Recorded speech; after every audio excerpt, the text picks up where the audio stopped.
Pakistan cricket team के साबिक team director Mickey Arthur और अभी हाल ही में जिनको पाकिस्तान क्रिकेट बोर्ड ने थैंक यू वेरी मच कह दिया, मोहम्मद हफीज़ के दरमियान लफ्जी जंग शुरू हो गई है।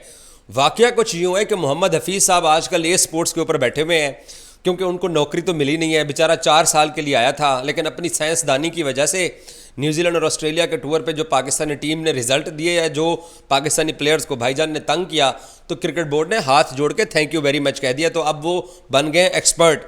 तो वो एक्सपर्ट ओपिनियन देने के लिए अब साहब टीवी के ऊपर वो बैठे होते हैं, पता नहीं प्रोड्यूसर्स की डिमांड होती है या मोहम्मद हफीज़ साहब खुद चाह रहे थे। वो ऐसे चुटकुले छोड़ते हैं, ऐसी वो वायरल गुफ्तगू करते हैं कि शायद वायरल चीज़ें हो जाएं।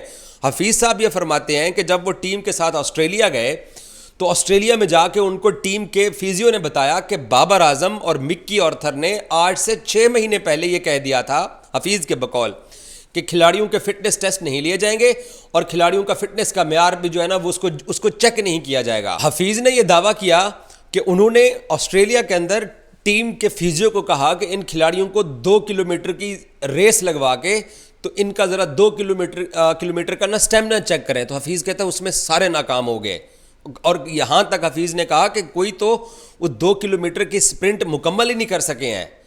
मैं ऑस्ट्रेलिया वाले ये 3 टेस्ट मैचेस की सीरीज़ कवर कर रहा था, हमें तो बिल्कुल भी पता नहीं है कि यार ये खिलाड़ी 2 किलोमीटर दौड़े कहाँ हैं। पता नहीं यारा पार्क में दौड़े हैं कि सिडनी के हार्बर ब्रिज पे दौड़े थे, मुझे तो नहीं पता कि इनको हफीज़ ने भगाया कहाँ पे है। दूसरी चीज़, हफीज़ कहता है हमने इनके वहाँ पर कुछ फिटनेस टेस्ट लिए, ये फिटनेस टेस्ट भी पास नहीं कर सके और उन्होंने सारा मुद्दा डाल दिया बाबर आजम के ऊपर और मिक्की ऑर्थर के ऊपर।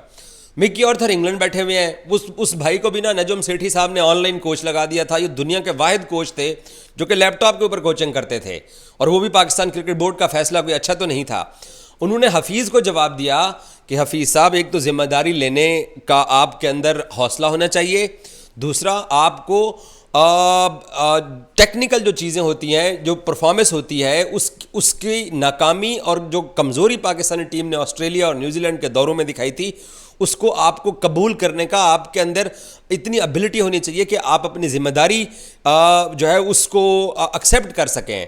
तो मिक्की ऑर्थर ने हफीज़ के जो इल्ज़ामात थे जो वो लगा रहे थे कि जी मुझे ये पता चला था कि 6 महीने पहले बाबर और मिक्की ऑर्थर ने फिटनेस टेस्ट जो है ना वो ना लेने का फैसला किया और फिटनेस को कहा कि जी हम इसको दूर फेंकते हैं, तो हम जो है ना वो सिर्फ क्रिकेट खेलने पे तवज्जो देंगे। हफीज़ ने साथ ये भी ऐड किया हुआ है कि ऑस्ट्रेलिया के अंदर पाकिस्तानी टीम के खिलाड़ी पता नहीं क्या कुछ खाते रहे। वो इंडिया में जैसे हमने सुना था कि हैदराबादी बिरयानी पाकिस्तानी प्लेयर्स खाते रहे हैं।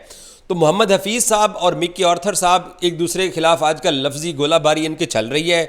उसको लगता है कि जी हफीज़ अपनी जिम्मेदारी पूरी नहीं कर रहा। हफीज़ ये कहता है कि जी मुझे जो टीम मिली थी उसका फिटनेस का म्यार ही ठीक नहीं था।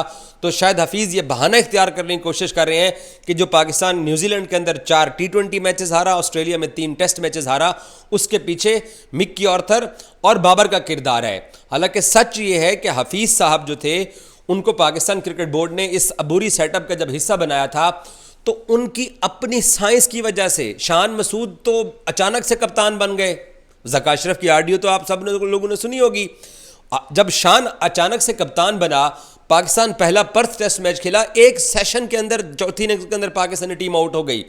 मेलबर्न टेस्ट के अंदर पाकिस्तान ने 19 के ऊपर ऑस्ट्रेलिया की 4 विकेटें गिरा दी। उसके बावजूद भी जब हम सेकंड टाइम टारगेट चेज करने गए तो हमारा बुरा हाल, हमारे हाथ पांव फूल गए। सिडनी टेस्ट में आमिर जमाल ने और मीर हमजा ने आखिरी विकेट के ऊपर 80 रन की पार्टनरशिप करके पाकिस्तान को एक बेहतर पोजीशन में ला खड़ा किया था, लेकिन वहां पर भी हमारी बैटिंग कोलैप्स कर गई। तो हफीज़ साहब वो जो बैटिंग के अंदर वो जो तजर्बात करते रहे हैं उसकी वजह से पाकिस्तान हारा। न्यूजीलैंड हम लोग गए, 4 T20 मैचेस खेले, 3 T20 मैचेस के अंदर पाकिस्तान ने टॉस जीता, न्यूजीलैंड को कहा आओ आप 200 करो और हम 150 पे आउट होते रहे। हम 55-60 रन से हम मैच हारते रहे और वहाँ पे भी हमने जो तजर्बात किए। और दूसरी वजह यह है, हफीज़ ने उस दिन टीवी पे भी कहा है कि जी वहाब रियाज ने जो टीम सेलेक्ट करके दी थी तो हमने उस टीम को खिलाना था। अब वो बैठे हुए हैं, उनको आजम खान भी अब जो है ना उनकी बैटिंग और फिटनेस के इश्यूज दिखाई दे रहे हैं कि हमने उसको बड़ा कॉन्फिडेंस दिया, हम उसको लुक आफ्टर करते रहे, ये है वो है, लेकिन सारे आप अपने साथ ओपनर ले गए। आपकी सिलेक्शन ठीक नहीं थी, आपका जो खेलने का जो आपकी प्लानिंग थी आपकी वही ठीक नहीं थी। Test cricket session to session खेली जाती है, हफीज़ साहब वो 3-4 प्रेस कॉन्फ्रेंसें जो उन्होंने की थी दौरा ऑस्ट्रेलिया में, आप वो सुन लीजिए। अब वो बैठे हुए टीवी के ऊपर और अपने शायद टीवी प्रोग्राम को वायरल करने के लिए उन्होंने पाकिस्तान टीम के जो पुराना सेटअप था उसको लताड़ना शुरू कर दिया है। और अपना जो उनका 1-1.5 महीने का टेन्योर है जिसमें पाकिस्तान सिर्फ एक T20 मैचेस खेला जीता, 7-1 पे हफीज़ की असाइनमेंट ख़त्म हुई। 4 T20, 3 टेस्ट मैचेस हम हारे, 1 T20 हम जीते, उसको वो ठीक कह रहे हैं। और जो पहले पाकिस्तान टीम का सेटअप चला रहा था उसको वो बुरा भला कह रहे हैं। उसकी वजह एक ही है कि उनको पाकिस्तान क्रिकेट बोर्ड ने एक्सटेंशन नहीं दिया है। और ये हमारे साबिक क्रिकेटर्स का प्रॉब्लम है कि जब वो इक़्तिदार के अंदर होते हैं तो उनको सब अच्छा दिखाई देता है, चाहे टीम हार भी रही हो। वो ऐसा बंदा है, उसने कहा ऑस्ट्रेलिया में हम लोग 3 टेस्ट मैचेस हारे, कहता है मैं अपनी तरफ से मुतमईन हूँ। वो उसको ऐसा लगता था। न्यूजीलैंड के अंदर गए, उन्होंने कहा कि जी हम T20 वर्ल्ड कप के तजर्बात कर रहे हैं। अब वो कहाँ हफीज़ साहब रहे हैं पाकिस्तान की वो हिकमत अमली जो न्यूजीलैंड के अंदर हमने अपनाई है, वो अब T20 वर्ल्ड कप तक कौन लेके जाएगा? या फिर उनको कहें कि पाकिस्तान क्रिकेट बोर्ड को मिन्नत करें, कहें कि जी मुझे T20 वर्ल्ड कप तक आप इक़्तिदार के अंदर वापस रखें और मैं पाकिस्तानी टीम को चलाना चाहता हूँ। वजह सिर्फ एक ही है, जैसे मैं अक्सर बात करता हूँ कि हमारे साबिक क्रिकेटर्स का प्रॉब्लम है कि वो जब आ जाते हैं अपनी गलतियां भी उनको ठीक लगती हैं, जब वो नहीं होते हैं तो जो कुछ ठीक चल रहा होता है उनको भी वो गलत दिखाई दे रहा है। Thank you so much.